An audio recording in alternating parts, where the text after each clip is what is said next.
हिंद। देखिए, अभी तक आपने जो कुछ भी सुना या जाना, उसमें हम लोगों को लगता था कि कहीं न कहीं जितनी सीटें हैं उतना ही रिजल्ट है।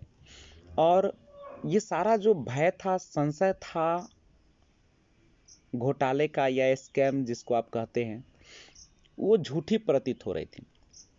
लेकिन सबसे अजीबो-गरीब जो बात सामने आई, आखिर बेल्ट्रन भवन से जो कॉल आ रहा था, क्या सचमुच में सही था या पहले की तरह फर्जी था?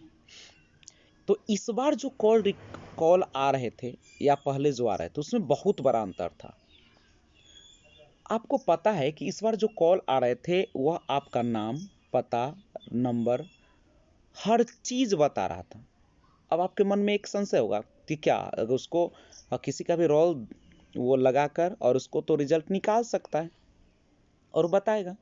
लेकिन अगर उसे कैसे पता था कि मेरिट लिस्ट आने वाला है, जबकि सरकार तो बार बार घोषणा कर रही थी कि उतना ही रिजल्ट जितना सीट, तो उन्हें आखिर कैसे पता चलता था? यानी शिक्षा विभाग में ही कोई ना कोई ऐसा व्यक्ति था जो पूरी तरीके से सारे चीज़ों को लीक कर रहा था, और वो सही थी, मिलीभगत सबकी।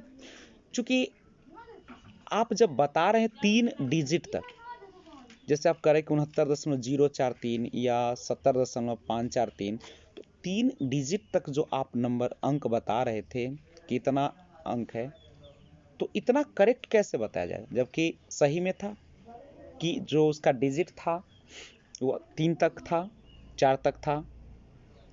तो एग्जैक्ट जो डाटा बता, जनरली 2 डिजिट तक बताया जा सकता है, लेकिन ये 3 तक क्यों बताया जा रहा था? तो कहीं ना कहीं उसको कैसे पता था कि कल क्या होने वाला है, आपका रिजल्ट कब से पब्लिश होने वाला है, आप इतना पैसा दीजिए नहीं तो आपका कॉपी फिर बाहर हो जाएगा, आपका 75 आ रहा है, आपको 10 नंबर और आता है तो मेरिट में चले जाएंगे। तो इन तमाम चीज़ों की जो जानकारी उनके पास पहुंच रही थी, कहीं ना कहीं वो बोर्ड के अंदर की बात थी और उन्होंने लीक किया और उन्होंने बेचा। तो ये सारे चीज़ है, इसमें ज़रूर घपला तो हुआ है बहुत बड़ा। अब कहे कि सर सबूत क्या है आपके पास? तो अगर सबूत नहीं है तो आप भी समझ लीजिए, जब 24,000 समथिंग रिजल्ट आ रहे थे और कहा गया था कि उतने ही रिजल्ट जितने सीटें, तो अचानक ये 21 जून को 80,042 कैसे हो गए? यानी 80,000 पार कैसे कर गए रिजल्ट इतनी बड़ी मात्रा में? और शिक्षा मंत्री का भी बयान बदल गया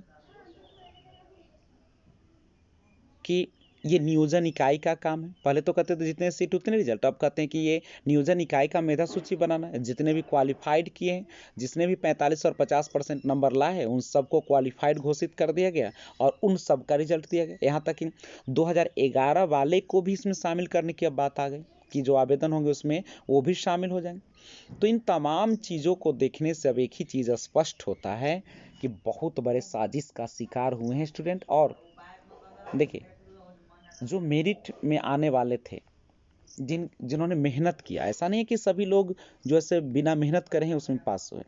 बहुत सारे ऐसे स्टूडेंट हैं जो काफ़ी मेहनत किए हैं, अच्छे स्टूडेंट हैं, उनको उनकी विषय पर पकड़ है, और वे लोग जब बाहर हो गए मेरिट से, एक अचंभा सा और एक शौक सा लगा। तो इन तमाम चीज़ों को देखते हुए यही अब महसूस होता है कि इसमें बहुत बड़ी गड़बड़ी हुई है, बहुत बड़ा खुलासा हुआ है।